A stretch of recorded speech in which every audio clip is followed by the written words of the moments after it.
So today after the holiday I'm going to do a field service on my saw, steel saw.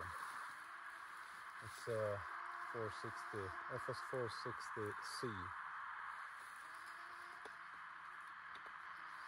I'm gonna change the air filter and look at the spark plug.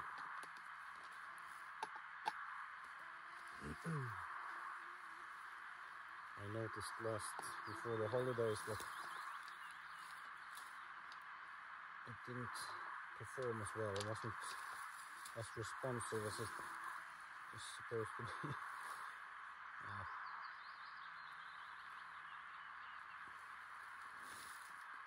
No wonder. I usually change to these every month.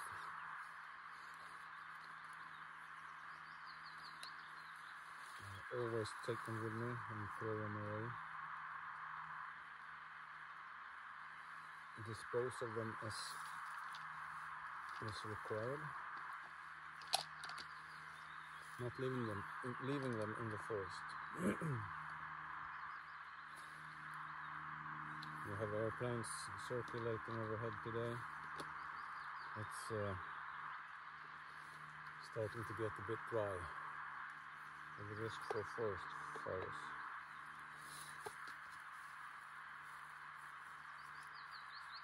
But I can feel we have moisture almost my whole finger when I push it down into the ground, and that's a quick way to check if we do have a problem locally here, but we don't. It's going to be dry today and tomorrow, and then we might get some heavy rain and thunderstorms, maybe, if they hit us. The airplane circling overhead is looking for smoke. We have quite large forests with no roads.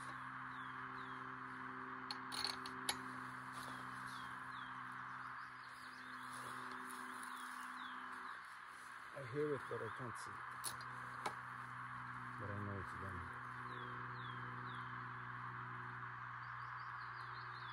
And my friends, the mosquitoes, has really come to life.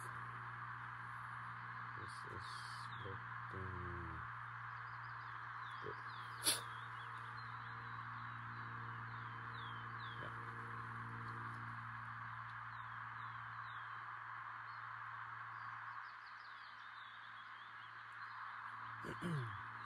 Says in the instructions to change spark plugs every month, but there's no need if it looks okay and runs okay. If I get any problem, I change the spark plug to see if that's the problem. Usually we don't have any problems with this 460s. And I'm not sponsored by Stihl in any way, shape or form. Just happens to be the show I'm given. But it actually runs really good. And if it didn't, I would tell you. Either way.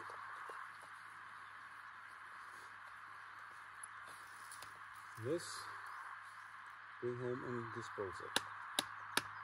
Look at that. Almost as bad as my lawnmower felting. Might even be a little worse. It's a lot of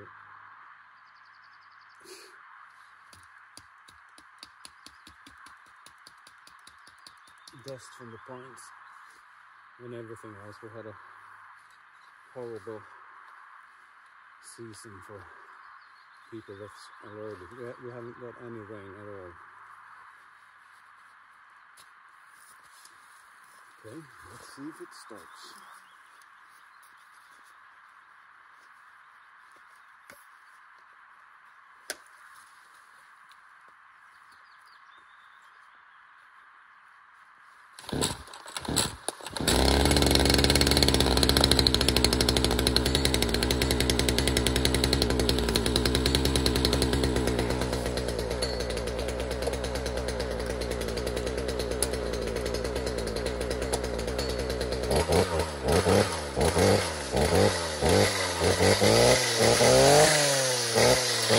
Looks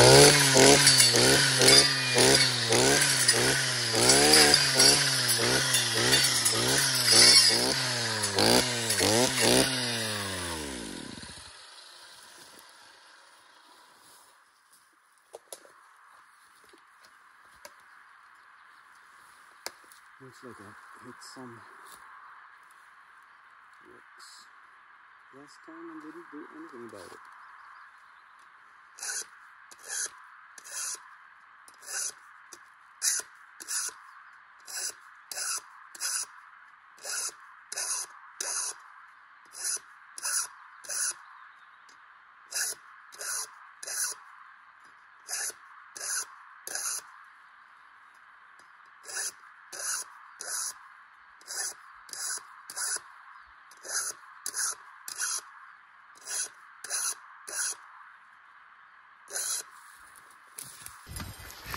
Okay, I'm going to try to show you how I sharpen the blade.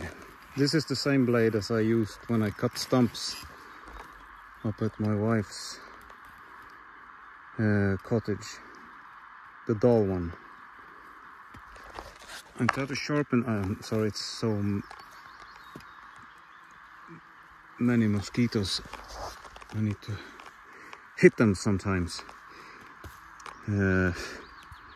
Sharpen the teeth as usual and also bent it slightly with the tool. I use this file and you have the cuts in there to bend them at the right angle. So you use the tool like this, put it in the slot. See if you can do this one-handed, and then you just bend it slightly, not much.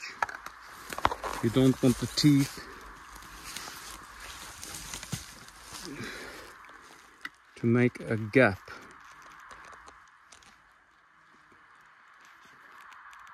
Because if you have a gap between the teeth in this angle, you're going to create a break. So it actually breaks the disc when it cuts into the tree.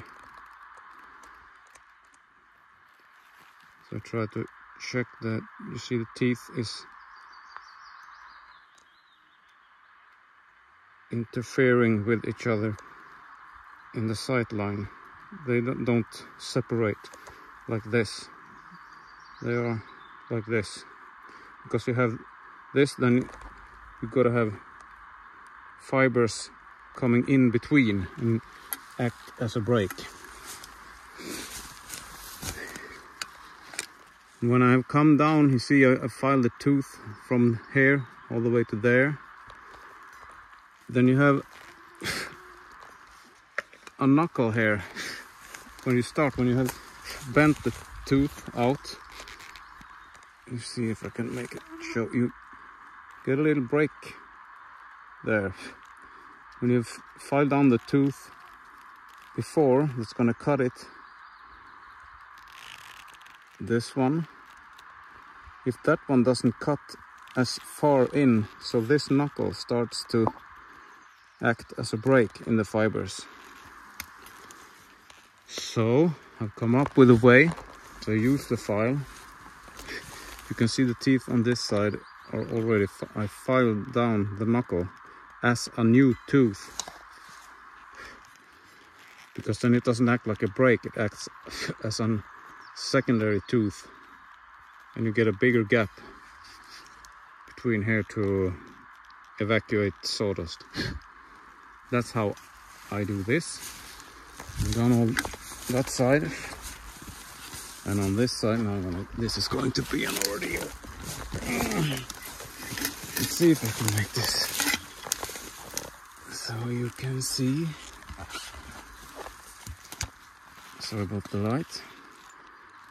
I come in with the file in the groove at a 90-degree angle at first, just to create the space for the file, and then I slowly angle it to sharpen the edge on that knuckle over there.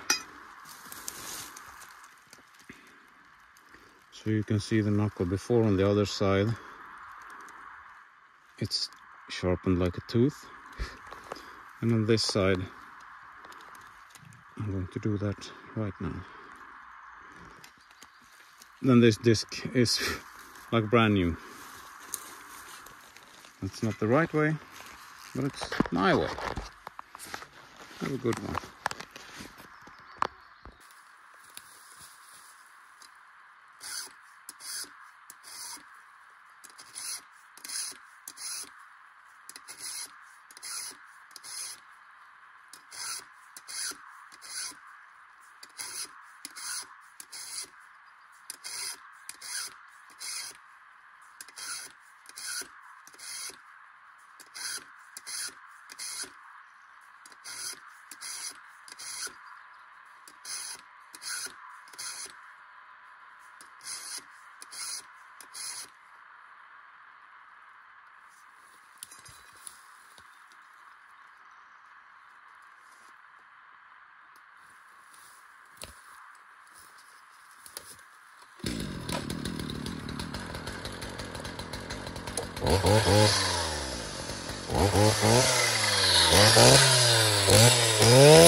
So this all runs good after some air filter change. Usually it clogs up after a month, especially if you get some rain, and it clogs up even faster, especially with the amount of dust we have been seeing from the pines. I want to talk about this last sequence of the movie. What you don't see when I'm walking in the forest, I check every time up the top of the tree looking for damage. If I can choose, I choose the damaged one to take down and leave the straight one with no damage. And also here I had some bad looking small thin pines right there and over there, and then I had a spruce there, and then a larger pine over there. So I just look at the tops, made a quick decision to cut the pines around the spruce, save the spruce, because the spruce is nice and thick and straight and no damage. This is probably 99% pine. We've left the area down there where there were 50-50 down by the small water / swamp, and come up here on the dry ground, and then sometimes there's a spruce, sometimes I cut them down, sometimes I leave them. I have a complex relationship with the spruce. I don't like them close to my buildings at home. I cut them down because they steal all the lights. And I want leaf growing near my home because the pine needles, and it doesn't make a very nice environment around houses. That's my personal opinion. This is the top of one of the pines I cut. You can see it's very thin. And then you have another one, very thin but straight, a lot thinner than the other ones. This one was quite thick, but not thick as the spruce.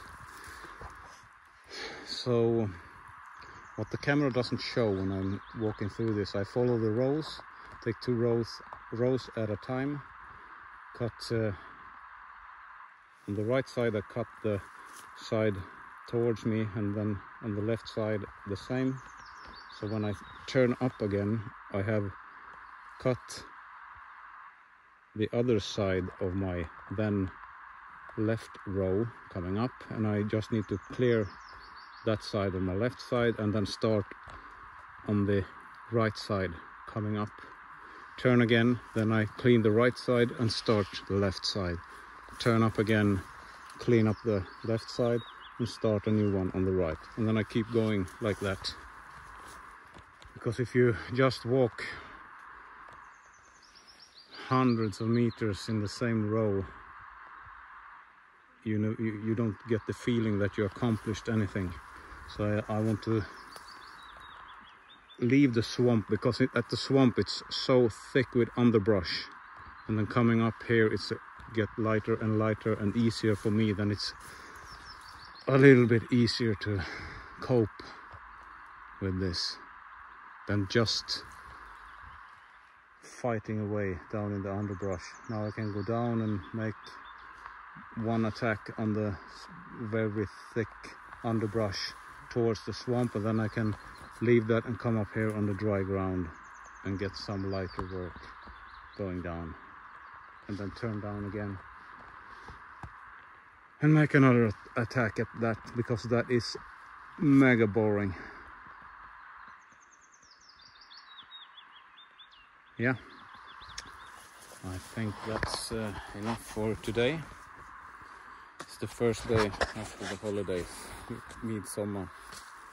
Had a really nice time up at my wife's cabin with her family and friends, and now it's time for work again. See ya. This is the swamp from last videos, a couple of videos ago, that drains down to the small puddle. I thought we'd make a trip down there to see how much water is actually kept in the puddle, because it's getting really hot and really dry. The swamp keeps some moisture, but this is, you can pass this no problem. This is usually too wet to walk through.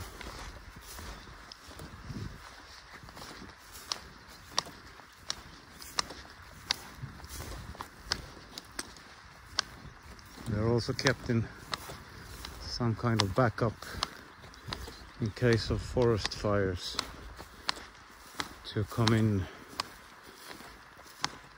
after fire department and the owners have left, to keep it from reigniting.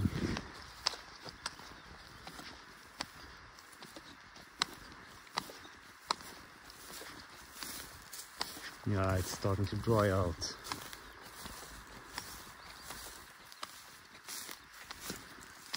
We haven't had decent rain in probably a couple of, at least 1 month, maybe 2. So this is the same puddle I've shown you before, and then it was full.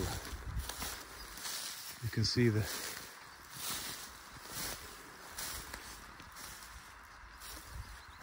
lines where the water came up to then.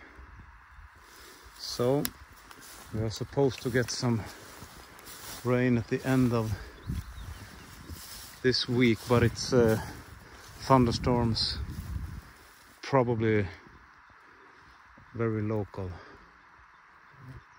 and some risk of igniting forest fires.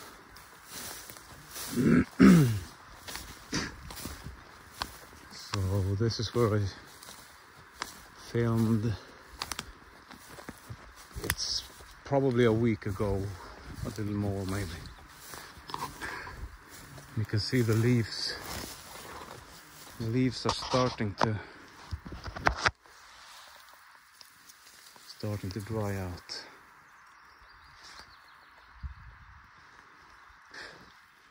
It's not super terrible. No, it's not like 2018 when we had those big forest fires in Sweden. It's nowhere near that dry. That was really scary.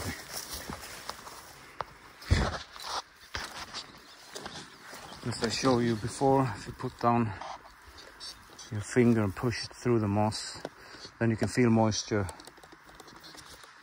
a couple of centimeters down. If it will be dry all the way down, then that's a problem. But if it keeps on like this, then we're going to have a serious problem with forest fires.